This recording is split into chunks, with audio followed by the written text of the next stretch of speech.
रुख करते हैं एंटरटेनमेंट की रंगारंग दुनिया का। पाकिस्तान के आलमी शोहरत याफ्ता फनकार, मेज़बान और मज़ाहिया अदाकार मोइन अख्तर की 72वीं सालगिरह पर गूगल ने डूडल से उन्हें एक शानदार खराज तहसीन पेश किया है।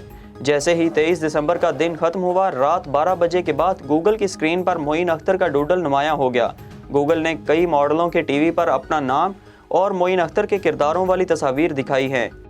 गुलकारा मीशा शफी शहीद बेनज़ीर भुट्टो को अपनी ही हम शक्ल करार देने पर तनकीद की ज़द में आ गईं। मीशा शफी ने इंस्टाग्राम पर बेनज़ीर भुट्टो की शादी की तस्वीर शेयर की और लिखा कि ये तस्वीर स्क्रॉलिंग के दौरान दिखाई दी तो मुझे लगा जैसे ये मैं हूँ। गुलकारा ने एक और स्टोरी पर हैरानी वाले इमोजी के साथ बेनज़ीर और अपनी शादी की तस्वीर भी शेयर की, जो सोशल मीडिया पर वायरल हो गई। ताहम कुछ सार्फिन को मामूली सी मुशाबत लगी, लेकिन बेशतर सार्फिन ने मीशा पर तनकीद की।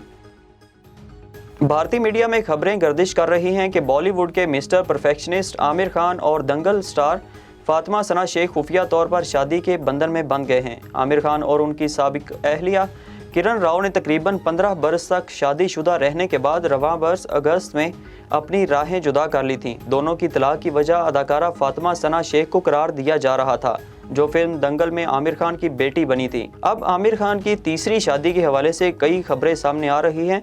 रिपोर्ट्स के मुताबिक हाल ही में आमिर खान और फातिमा सना शेख की तस्वीर सोशल मीडिया पर वायरल हो रही है, जिसके बाद लोगों ने कियास आराइयाँ शुरू कर दी हैं कि दोनों अदाकार खुफिया तौर पर शादी के बंधन में बंध गए हैं।